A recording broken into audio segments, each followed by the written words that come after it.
Hello scientist. तो देखिए आज हम अपनी एक्सरसाइज 9.2 स्टार्ट करेंगे। तो एक्सरसाइज 9.2 स्टार्ट करने से पहले इसके अंदर थोड़े यूज होने वाले फॉर्मूले हैं वो क्लियर कर लेते हैं। ठीक है कि इस एक्सरसाइज के अंदर हम इंटीग्रेशन के लिए कौन से फॉर्मूले यूज करेंगे। तो साइंटिस्ट यहाँ पे ज़्यादा टाइम खराब नहीं करेंगे, डायरेक्ट फॉर्मूले नोट करते हैं। इसके अंदर साइंटिस्ट अपने पास देखना दो ही इंपॉर्टेंट फॉर्मूले लगते हैं। यहाँ पे मैं आपको नोट करा देता हूँ, ठीक है। और फॉर्मूले नोट करने के तुरंत बाद इसके जो क्वेश्चन नंबर फर्स्ट है वो स्टार्ट करते हैं। इंपॉर्टेंट फॉर्मूले साइंटिस्ट देखना कौन से इसके अंदर यूज होने वाले हैं। इसके अंदर जो सबसे पहला फॉर्मूला है साइंटिस्ट इंटीग्रेशन का, इसके अंदर आपको क्या दिया मिलेगा, आपको इंटीग्रेशन करना है किसका, आपको दिया हुआ मिलेगा कि फंक्शन है एफ एक्स, फंक्शन की पावर एन दी मिलेगी और इनटू में फंक्शन का डेरिवेटिव भी दिया मिलेगा। ठीक है, अगर आपको कोई ऐसा फंक्शन दे रखा है जिसके अंदर आपको एक तो देखो फंक्शन की पावर एन, ये तो खुद फंक्शन दे रखा है, इसकी पावर एन दे रखी है, फंक्शन के साथ में इनटू में फंक्शन का डेरिवेटिव भी दे रखा है। तो इस केस में टोटल फंक्शन का जो इंटीग्रेशन हो जाएगा, डायरेक्ट इंटीग्रेशन आप इसको कैसे करोगे, ये आपका हो जाएगा फंक्शन जो है एफ एक्स, फंक्शन की power n plus one divide by n plus one. बिल्कुल सिंपल है, ठीक है। यानी कि फंक्शन की पावर एन इंटू फंक्शन का डेरिवेटिव दे रखा है तो इसका डायरेक्ट इंटीग्रेशन होता है फंक्शन की power n plus one upon n plus one. इसके बाद जो सेकंड फॉर्मूला है, सेकंड फॉर्मूला क्या है कि आपको इंटीग्रेशन करना है, किसका इंटीग्रेशन करना है, आपको दे देगा फंक्शन का डेरिवेटिव, फंक्शन का डेरिवेटिव अपॉन फंक्शन। तो साइंटिस्ट ये देखिए जो फंक्शन है ना, ये इसके नीचे दे रखा है, कहने का मतलब है कि फंक्शन की पावर माइनस वन है, सीधी सी बात है। और माइनस वन के अंदर हम प्लस वन नहीं ऐड कर सकते क्योंकि डिवाइड में जीरो आ जाएगा। तो इसके अंदर हम n plus one upon n plus one upon n plus one यहाँ पे हम यूज नहीं कर सकते। ऐसा फॉर्मूला होता है जिसके अंदर फंक्शन का डेरिवेटिव अपॉन फंक्शन होता है। तो इसका डायरेक्ट इंटीग्रेशन क्या हो जाएगा, log of function, log of function, बस। ठीक है, बिल्कुल इजी इंटीग्रेशन है इसका। डायरेक्ट इंटीग्रेशन करना हो तो आपके दो फॉर्मूले हैं, ये नोट कर लेना। इसके बाद में साइंटिस्ट इसके देखिए अपने पास चार स्टैंडर्ड फॉर्म आती है जो हम इन्हीं दोनों फॉर्मूलों से निकल के आई है। अपने पास जो फर्स्ट स्टैंडर्ड फॉर्म कौन सी होती है, यहाँ पे नोट करवाता हूँ, four standard form. Four standard form क्या होती है, तो इसमें पहली फॉर्म कौन सी है साइंटिस्ट, आपको इंटीग्रेशन करना पड़ सकता है, इंटीग्रेशन ऑफ टेंजेंट एक्स बोल दें तो क्या हो जाएगा। वैसे साइंटिस्ट आपको पता है टेंजेंट एक्स का डायरेक्ट इंटीग्रेशन नहीं होता, क्योंकि अपने पास जो डायरेक्ट इंटीग्रेशन होता है ना वो साइन का होता है, कोस का होता है। ठीक है, टेंजेंट का डायरेक्ट अपने पास इंटीग्रेशन इससे पहले हमने नहीं किया था। तो यहाँ पे क्या करेंगे, टेंजेंट को हम क्या लिख सकते हैं, टेंजेंट को हम लिखेंगे साइन अपॉन कोस। तो वहाँ पे देखिए आप, आपके पास फंक्शन का डेरिवेटिव अपॉन फंक्शन वाला फॉर्मूला बन रहा है। ठीक है, साइन अपॉन कोस लिखोगे ना तो साइन तो इसका डेरिवेटिव हो जाएगा कोस का, अपॉन में कोस फंक्शन हो जाएगा। तो इसी फॉर्मूले से निकल के अपने पास चार स्टैंडर्ड फॉर्म आती है, नोट कर लेना। टेंजेंट एक्स का जो डायरेक्ट इंटीग्रेशन आप लिखोगे वो क्या लिखोगे, माइनस का log of cos x, minus का लॉग ऑफ कोस एक्स, ये इसका डायरेक्ट इंटीग्रेशन हो जाएगा। या फिर log ऑफ सीकेंट एक्स, ठीक है, log ऑफ सीकेंट एक्स, ये इसका, ये दोनों ही इसके डायरेक्ट इंटीग्रेशन हो जाएंगे। इसके बाद में सेकंड फॉर्म कौन सी अपनी, सेकंड फॉर्म में आपको बोल सकता है कि इंटीग्रेशन करना है कोट एक्स का। तो साइंटिस्ट कोट को क्या लिख सकते हो, आपको पता है कोट क्या होता है, कोट होता है कोस अपॉन साइन। ठीक है, कोस अपॉन साइन, फंक्शन का डेरिवेटिव अपन फंक्शन करेंगे तो log ऑफ साइन हो जाएगा, इन्हीं से निकल के आए ये। ठीक है, अलग से नहीं लेके आया। तो यहाँ पे क्या हो जाएगा, log ऑफ साइन हो जाएगा ना, log of sine x, log of sine x, इसका डेरिवेटिव हो जाएगा। या फिर माइनस का log ऑफ कोसिकेंट एक्स। देखो साइंटिस्ट बिल्कुल इजी फॉर्मूला है। ठीक है, कोट का इंटीग्रेशन क्या हो जाएगा, log ऑफ साइन एक्स या फिर माइनस का log ऑफ कोसिकेंट एक्स। थोड़े से आपको नोट करने हैं, बिल्कुल इजी फॉर्मूले हैं। इसके बाद में जो इसका थर्ड है, थर्ड फॉर्म कौन सी है, इंटीग्रेशन करना पड़ सकता है सीकेंट एक्स का। सीकेंट एक्स का जो डायरेक्ट इंटीग्रेशन होता है वो क्या होता है, वो आपका होता है log of secant x plus tangent x, secant x plus में टेंजेंट एक्स, ये इसका डायरेक्ट इंटीग्रेशन होता है। या फिर आप इसको ऐसे भी बोल सकते हो कि log of tangent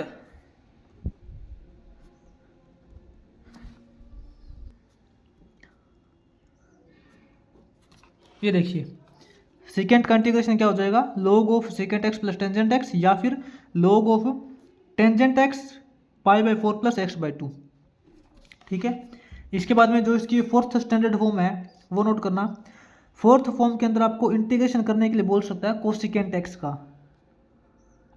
cosecant x, इसका जो आप इंटीग्रेशन करोगे तो वो क्या हो जाएगा, आपके पास इसका इंटीग्रेशन हो जाएगा log ऑफ क्या करेंगे, cosecant x minus cot x, cosecant x minus cot x, ये इसका डायरेक्ट इंटीग्रेशन हो जाएगा।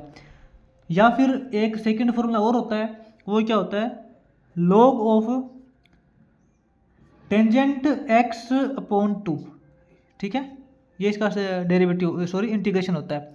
तो ये मैंने आपको कुछ दो इंपॉर्टेंट फॉर्मूले करवाए हैं। ठीक है, इन्हीं दोनों फॉर्मूलों के बेस के ऊपर ये जो फोर्थ स्टैंडर्ड फॉर्म होती है इन्हीं फॉर्मूले से निकल के आई है। ये मैंने आपको डायरेक्ट यहाँ पे नोट करवा दी। ठीक है, आप इसको याद कर लेना। अब चलते हैं फर्स्ट क्वेश्चन की तरफ। उससे पहले साइंटिस्ट, मैं आपको एक बात और बता देता है, यहाँ पे नोट कर लेना, लिखूंगा नहीं यहाँ पे। आपको कुछ इस टाइप का फंक्शन दिया मिलेगा, आपको कोई भी एक फंक्शन दिया मिल सकता है एफ एक्स। देखो हम ना इसको टी मान के भी सोल्व करते हैं। टी किसको मानेंगे, मैं यहाँ पे आपको डायरेक्ट बता देता हूँ, ध्यान से सुन लेना।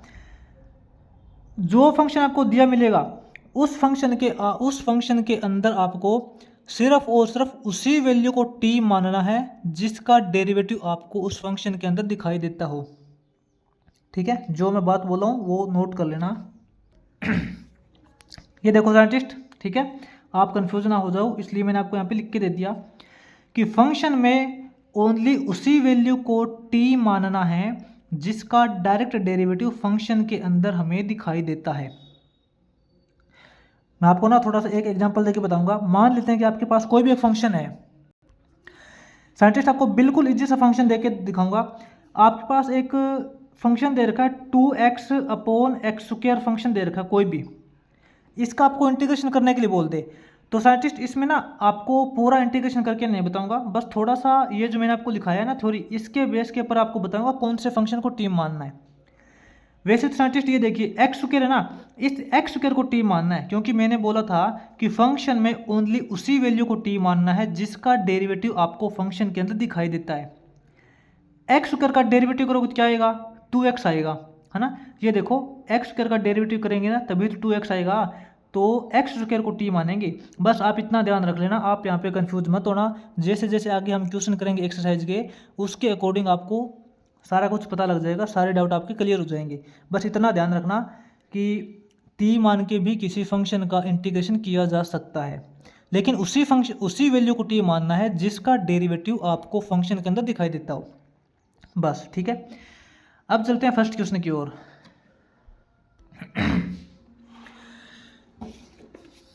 तो साइंटिस्ट आगे अपने जो 9.2 एक्सरसाइज है इसका थोड़ा सा मैंने आपको इंट्रोडक्शन तो करवा दिया था। ठीक है, अब इसका फर्स्ट क्वेश्चन देखिए। फर्स्ट क्वेश्चन के अंदर में इंटीग्रेशन फाइंड करना है, और फर्स्ट क्वेश्चन का जो सबसे फर्स्ट पार्ट है सबसे पहले इसी को सोल्व करते हैं। फर्स्ट क्वेश्चन का जो साइंटिस्ट में फर्स्ट पार्ट दे रखा है इसके अंदर नोट करना, इसके अंदर में फंक्शन दे रखा है इंटीग्रेशन करने के लिए x अपॉन 1 प्लस एक्स की पावर 4, और x के रिस्पेक्ट में इस फंक्शन का इंटीग्रेशन करना है। तो इसका कैसे करेंगे साइंटिस्ट, वैसे तो मैंने आपको दो फॉर्मूले दिखाए थे, उसके अकॉर्डिंग तो इसका नहीं कर सकते। ठीक है, लेकिन मैंने आपको लास्ट में एक बात बताई थी, अगर आपको याद है तो यहाँ देखिए, हम फंक्शन में टी मान के भी सोल्व कर सकते हैं। मैंने आपको बोला था कि उसी वैल्यू को टी मानना है जिसका डेरिवेटिव आपको फंक्शन के अंदर दिखाई देता हो। ये बात आप नोट कर लेना, आपको कहीं भी दिक्कत नहीं आएगी। अब यहाँ देखिए, आप एक बार मान लीजिए कि फंक्शन को हम कैसे लिख सकते हैं। फंक्शन को हम लिख सकते हैं x अपॉन 1 प्लस एक्स की पावर 4 है ना, इसको हम लिख लेंगे एक्स स्क्वायर का स्क्वायर। ठीक है, एक्स स्क्वायर का स्क्वायर करोगे तो एक्स की पावर 4 बनेगा। अब हम यहाँ पे देखो एक्स स्क्वायर को टी मान सकते हैं। लेट मान लिया कि अपना जो एक्स स्क्वायर है वो टी है। एक्स स्क्वायर को टी क्यों मानना है, मैंने आपको अभी बताया था कि उसी फंक्शन को टी मानना है जिसका डेरिवेटिव आपको फंक्शन के अंदर ऊपर की तरफ दिखाई देता हो, क्योंकि आपको पता है एक्स स्क्वायर का डेरिवेटिव करोगे तो 2x आएगा, 2 तो हम अपनी तरफ से लगा सकते हैं, x तो है ना, तो हमने एक्स स्क्वायर को ही टी मानना है। अब जो हमने एक्स स्क्वायर को टी मानना है, इसमें हम क्या करते हैं, डेरिवेट करते हैं बोथ साइड, डेरिवेट करेंगे both side with respect to x, x के रिस्पेक्ट में दोनों साइड डेरिवेटिव करेंगे। एक्स स्क्वायर का डेरिवेटिव करोगे तो 2x हो जाएगा, इक्वल टू टी का डेरिवेटिव करोगे तो d t upon d x हो जाएगा, है ना। तो यहाँ से अब देखिए हमें डी एक्स की वैल्यू निकालनी है, क्योंकि इसके साथ में देखो डी एक्स होता ना, इसके कहने का मतलब है कि एक्स के रिस्पेक्ट में इंटीग्रेशन करना है, तो कोई प्रॉब्लम नहीं है। हमें यहाँ पे डी एक्स की वैल्यू निकालेंगे तो अपना जो डी एक्स है वो क्या हो जाएगा, वो अपना हो जाएगा डी टी अपॉन 2x, ये इसके नीचे आ जाएगा। अब बताऊंगा कारण क्या है, डी एक्स की जो ये पुट कर देंगे, ठीक है। अब फंक्शन में हमने क्या माना था, देखिए फंक्शन अपना क्या है, फंक्शन आपका है x upon 1 plus x square का स्क्वायर इंटू डी एक्स, ये फंक्शन है, x के रिस्पेक्ट में इसका इंटीग्रेशन करना है, तो इसको क्या लिख सकते हैं, x upon 1 plus x square, scientist x square को हमने टी माना था, एक्स स्क्वायर को हमने टी माना था, तो टी का स्क्वायर हो जाएगा डी एक्स, ये देखो डी एक्स की वैल्यू क्या हो जाएगी, डी टी अपॉन 2x, क्या हो जाएगा D t upon 2x, x से एक्स कैंसिल हो जाएगा। साइंटिस्ट अब आपको समझ में आ गया होगा मैंने क्यों बोला था, उसी वैल्यू को टी मानना है जिसका डेरिवेटिव आपको फंक्शन के अंदर ऊपर की तरफ दिखाई देता हो, ताकि लास्ट में जब हम डी टी की वैल्यू निकालेंगे तो ये इसका जो डेरिवेटिव वो नीचे आ जाएगा और नीचे से ऊपर वाला कैंसिल हो जाएगा, इसीलिए मैंने आपको बोला था। फिर से बोल रहा हूँ, याद कर लेना, फंक्शन में उसी वैल्यू को टी मानना है जिस वैल्यू का डायरेक्ट डेरिवेटिव आपको फंक्शन में ऊपर की तरफ दिखाई देता हो, ताकि वो कैंसिल हो जाए लास्ट में। अब अपने पास फंक्शन क्या बचा है, अब आपके पास फंक्शन बचा है, ऊपर तो ना बचा है, इंटीग्रेशन करना है 1 अपॉन 2 साथ में बचा है, ये जो डिवाइड में 2 बचा ना, ये तो बाहर निकाल देंगे, कोई बात नहीं, 1 अपॉन 2 ये तो बाहर निकल गया, अंदर बचा है 1 plus T square D T, यानी कि इसका टी के रिस्पेक्ट में इंटीग्रेशन करना है, बिल्कुल इजी है। साइंटिस्ट देखिए अब आपको इसका इंटीग्रेशन डायरेक्ट पता है, टी के रिस्पेक्ट में डेरिवेटिव करना है, कहने का मतलब है कि 1 अपॉन 1 प्लस टी स्क्वायर, इसका डायरेक्ट इंटीग्रेशन क्या होता है, 1 अपॉन 2 तो कोफिशिएंट है आपका, ठीक है, 1 अपॉन 1 प्लस टी स्क्वायर का डायरेक्ट इंटीग्रेशन होता है टेंजेंट इनवर्स, याद है ना आपको, टेंजेंट इनवर्स टी हो जाएगा, ठीक है, क्योंकि 1 अपॉन 1 प्लस टी स्क्वायर है वो टेंजेंट टी का डेरिवेटिव होता है, टेंजेंट डेरिवेटिव और इंटीग्रेशन एक दूसरे के बिल्कुल अपोजिट होते हैं, आपको अच्छे से पता है, ठीक है। तो इसका डायरेक्ट इंटीग्रेशन क्या हो जाएगा, टेंजेंट टी हो जाएगा। अब यहाँ देखिए टी का मान क्या है, यहाँ हम जब एक्स स्क्वायर की जगह टी माना था तो टी की जगह एक्स स्क्वायर यहाँ पे लिख सकते हैं, कोई प्रॉब्लम नहीं है। तो इसका जो ओवरऑल इंटीग्रेशन होगा वो 1 upon 2 tangent inverse T, T की जगह एक्स स्क्वायर पुट कर देंगे, तो ये साइंटिस्ट अपना ओवरऑल फंक्शन का इंटीग्रेशन हो चुका है, ठीक है, बिल्कुल इजी है, कोई प्रॉब्लम नहीं है। इसके बाद में आगे इसका जो सेकंड पार्ट वो नोट करते हैं। सेकंड पार्ट नोट करना, हमें इसने बोल रखा है कि इंटीग्रेशन करना है x square upon 1 plus x की पावर 6, इसका आपको इंटीग्रेशन करना है एक्स के रिस्पेक्ट में, ठीक है। तो साइंटिस्ट इसके अंदर क्या करेंगे, इंटीग्रेशन का सिंबल है, ऊपर तो आपके पास एक्स स्क्वायर इंटू ये डी एक्स है, डिवाइड में 1 प्लस एक्स की पावर 6 है ना, इसको हम लिख सकते हैं एक्स की पावर 3 और उसका स्क्वायर, ऐसा हम इसको लिख सकते हैं, कोई प्रॉब्लम नहीं है, ठीक है। सॉरी, इसको ऐसा लिखेंगे, हाँ, एक्स क्यूब फिर उसका स्क्वायर करेंगे तो एक्स के पावर 6 आएगा। अब हम यहाँ पे क्या करेंगे, अब यहाँ देखना, मैंने आपको बोला था कि उसी वैल्यू को टी मानना है जिसका डेरिवेटिव आपको फंक्शन के अंदर दिखाई देता हो।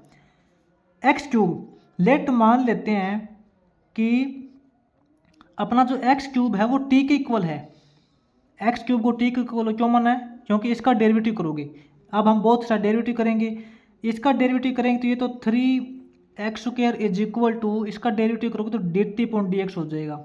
ये देखिए एक्स क्यूब को टी क्यों माना है, क्योंकि इसका डेरिवेटिव एक्स स्क्वायर की फॉर्म में आता है, एक्स स्क्वायर इसके अंदर है, ठीक है, ताकि कैंसिल हो जाएगा एक दूसरे से।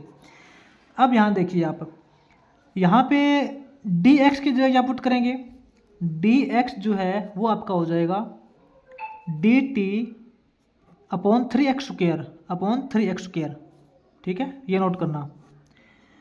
अब अपना फंक्शन क्या बनेगा, फंक्शन हो जाएगा x² इंटू डी एक्स की जगह ये पुट करेंगे ना, डी टी अपॉन 3x²,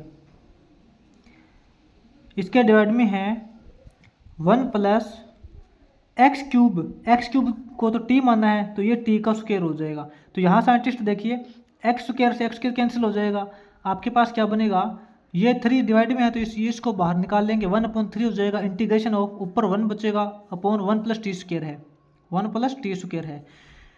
इसका मतलब है कि t के रिस्पेक्ट में इसका इंटीग्रेशन करना है। ये देखिए 1/1 + t², ये तो इंटीग्रेशन अपना हो जाएगा डायरेक्ट टेंजेंट का, टेंजेंट इनवर्स t का, ये 1/3 साथ में है और ये क्या हो जाएगा, टेंजेंट इनवर्स t हो जाएगा, ठीक है।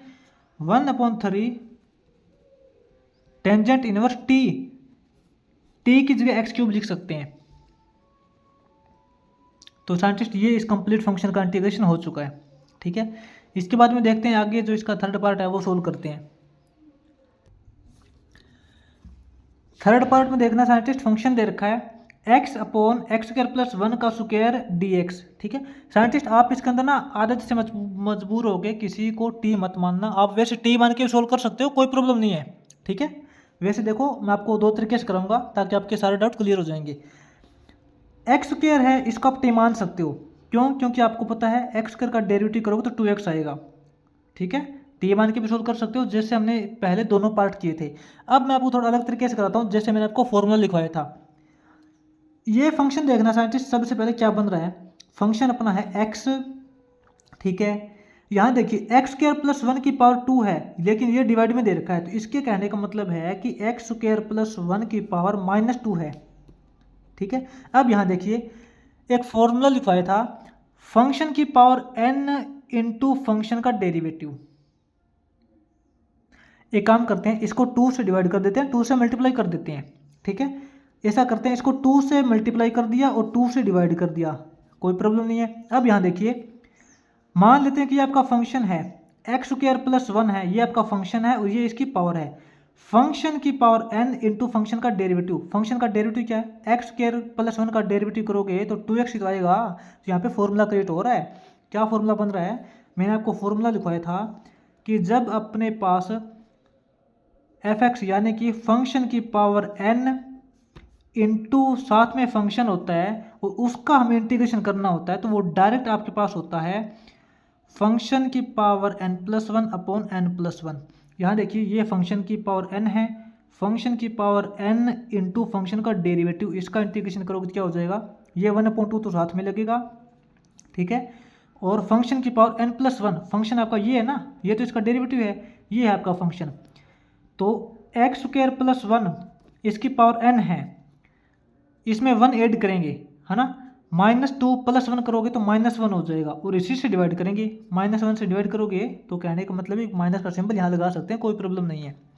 तो इसका ओवरऑल इंटीग्रेशन क्या हो जाएगा, -1/2 x² + 1 की पावर -1 है, तो इसके कहने का मतलब है कि यहाँ नीचे लिख देंगे x² + 1, ठीक है। ये इसका इंटीग्रेशन हो चुका है, बिल्कुल एग्जीक्यूशन है।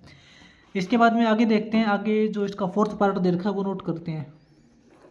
फोर्थ पार्ट में फंक्शन दे रखा आपको इंटीग्रेशन करने के लिए। हाँ, उससे पहले एक बात बता देता हूँ साइंटिस्ट, इसके आंसर अलग अलग आ सकते हैं, आपकी बुक में हो सकता है कि अलग आंसर दे रखा है और आपने अलग आंसर निकाला है, कोई प्रॉब्लम नहीं है। आपने फंक्शन की पावर n इंटू फंक्शन का डेरिवेटिव वाला फॉर्मूला यूज करके इसका इंटीग्रेशन किया है, हो सकता है कि बुक वाले ने x² को t मान के सोल्व किया हो, कोई प्रॉब्लम नहीं है, ठीक है। आपको बस थोड़ा कॉन्सेप्ट क्लियर होना चाहिए कि हमने किस तरीके से क्वेश्चन को सोल्व किया है। आगे फोर्थ पार्ट नोट करना, इंटीग्रेशन करना है x-1 अपॉन x² + 1, इसका आपको इंटीग्रेशन करना है x के रिस्पेक्ट में।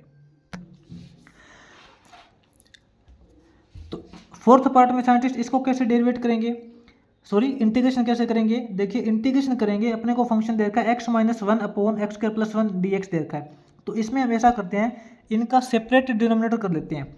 सेपरेट डिनोमिनेटर का मतलब x के नीचे कर लेते हैं x अपॉन x² + 1 कर लेते हैं माइनस में इस 1 के नीचे कर लेते हैं 1/x² प्लस 1 कर लेते हैं। इस कंप्लीट का इंटीग्रेशन करेंगे, ठीक है। तो साइंटिस्ट इसके अंदर अब देखिए क्या करेंगे, आगे नोट कर लेते हैं। इंटीग्रेशन करेंगे इस वैल्यू का, इंटीग्रेशन करेंगे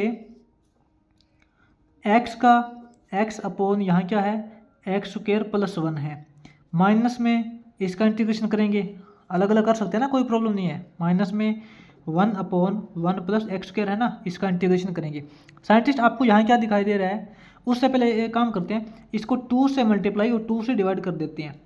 अब यहाँ देखिए, यहाँ पे आपको फॉर्मूला दिखाई दे रहा है फंक्शन का डेरिवेटिव अपॉन फंक्शन। ये देखिए, मान लेते हैं कि आपका फंक्शन ये है x² प्लस 1, ये है, ये फंक्शन है और ऊपर इसका डेरिवेटिव दे रखा है। तो मैंने आपको पहले ही फॉर्मूला लिखाया था कि जब आपके पास f डैश x यानी कि फंक्शन का डेरिवेटिव अपॉन फंक्शन होता है तो उसका इंटीग्रेशन अगर करना होता है तो वो होता है log of function, log of function. तो यही फॉर्मूला यहाँ क्लियर हो रहा है, ये फंक्शन है और ऊपर फंक्शन का डेरिवेटिव है, फंक्शन का डेरिवेटिव अपॉन फंक्शन है तो इसका तो हो जाएगा integration direct log of function. Function क्या है x² प्लस 1 और साथ में 1/2 है ना, ये तो इसका कोफिशिएंट है 1/2, माइनस के अंदर 1/1 प्लस x², इसका इंटीग्रेशन आपको पता है डायरेक्ट होता है टेंजेंट इनवर्स x, ठीक है। ये कंप्लीट फंक्शन का इंटीग्रेशन हो चुका है। और प्लस में आपको पता है सी लगाते हैं, वो तो हर बार ही लगाते हैं, आप लगा देना। इसके बाद में जो आगे इसका 5th पार्ट है वो नोट करते हैं। ये फंक्शन दे रखा है, ठीक है, x+1/x² plus 2x minus 3 dx, इसका इंटीग्रेशन करना है। साइंटिस्ट जितना मुश्किल दिखाई दे रहा है उतना मुश्किल है नहीं, बिल्कुल एग्जीक्यूशन है। ऐसा करते हैं, इसको 2 से डिवाइड कर देते हैं, 2 से मल्टीप्लाई कर देते हैं। हम इसको 2 से डिवाइड करेंगे तो ये हो जाएगा और 2 से मल्टीप्लाई करेंगे तो क्या हो जाएगा 2x प्लस 2 हो जाएगा। डिवाइड में क्या है, डिवाइड में x² प्लस में 2x माइनस 3 है, इसका इंटीग्रेशन करेंगे। ये बिल्कुल है, बिल्कुल इजी है। ये देखिए फंक्शन का डेरिवेटिव अपॉन फंक्शन आपको दिखाई दे रहा है। मान लेते हैं कि आपका फंक्शन है वो ये है x² प्लस 2x माइनस 3 है, इसका डेरिवेटिव करोगे क्या हो जाएगा x² का डेरिवेटिव 2x आ जाएगा, प्लस में 2x का डेरिवेटिव 2 हो जाएगा, इसका डेरिवेटिव तो 0 हो जाएगा, ठीक है। तो साइंटिस्ट कहने का मतलब ये है कि फंक्शन का डेरिवेटिव अपॉन फंक्शन है तो इसका इंटीग्रेशन क्या होता है, मैंने आपको फॉर्मूला लिखवाया था कि अगर अपने को इंटीग्रेशन करना होता है फंक्शन का डेरिवेटिव अपॉन फंक्शन होता है तो इसका डायरेक्ट इंटीग्रेशन होता है log ऑफ फंक्शन। यही फॉर्मूला यहाँ यूज हो रहा है 1/2, ये तो देखो इसका कोफिशिएंट है, हमने पहले 2 निकाला था, इनटू फंक्शन का डेरिवेटिव अपॉन फंक्शन है तो ये आपके पास हो जाएगा direct integration log of function x² plus 2x minus 3, ठीक है। और प्लस में सी वो हर बार लगाते हैं, तो बिल्कुल इजी है। इसके बाद में जो इसका लास्ट पार्ट है वो नोट करते हैं आगे। इसके 6th पार्ट में फंक्शन दे रखा है x/√, के अंदर 2x² प्लस 3, बिल्कुल इजी है। आप स्क्वायर रूट देख के यहाँ पे कंफ्यूज मत होना, स्क्वायर रूट का मतलब होता है इसकी पावर हाफ है, हाफ पावर, ठीक है। कहने का मतलब क्या है कि हमें इंटीग्रेशन करना है x, यहाँ देखिए 2x² प्लस 3 की हाफ पावर दे रखी है, वो भी नीचे की तरफ, तो हम इसको ऐसे लिख सकते हैं क्या 2x² प्लस 3 की पावर नेगेटिव हाफ, क्योंकि इसकी नेगेटिव पावर को पॉजिटिव बनाने के लिए इसको डिवाइड में लिखा गया था तो हमने इसको ऊपर लिख दिया, कोई दिक्कत नहीं है। अब हम ऐसा करते हैं, इसको 4 से मल्टीप्लाई कर देते हैं, 4 से डिवाइड कर देते हैं, कोई फर्क नहीं पड़ेगा, नहीं पड़ेगा। अब यहाँ देखिए यहाँ पे फॉर्मूला यूज हो रहा है फंक्शन का डेरिवेटिव इनटू फंक्शन की पावर n, ये आपका फंक्शन है 2x² प्लस 3, इसकी पावर n है तो इसका डेरिवेटिव करोगे तो क्या हो जाएगा 2 आगे आ जाएगा, 2 2 जा 4x, 4x तो है, यानी कि फंक्शन की पावर n इनटू फंक्शन का डेरिवेटिव है, फंक्शन का डेरिवेटिव इनटू फंक्शन की पावर n है, इसका इंटीग्रेशन आपको पता है फंक्शन की पावर n+1/n+1 डायरेक्ट होता है। तो ये 1/4 है, ये तो इसका कोफिशिएंट है, फंक्शन आपका ये है ना, इसकी पावर करेंगे n+1, यानी कि फंक्शन क्या है 2x² plus 3, 2x² plus 3, function की पावर n+1 करोगे -1/2 प्लस 1 करोगे, यानी कि 1 - 1/2 बचेगा प्लस का, यानी कि क्या बचेगा प्लस की 1/2 पावर बचेगी। और अब इसको डिवाइड भी करना है 1/2 से, इसको 1/2 से डिवाइड करोगे तो 2 आपका ऊपर चला जाएगा।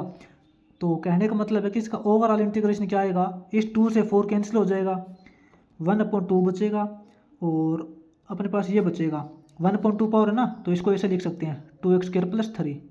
ठीक है, इसका इंटीग्रेशन ये हो जाएगा। बिल्कुल ईजी है। इसी के साथ आपका जो फर्स्ट क्वेश्चन है वो कंप्लीट हो जाएगा।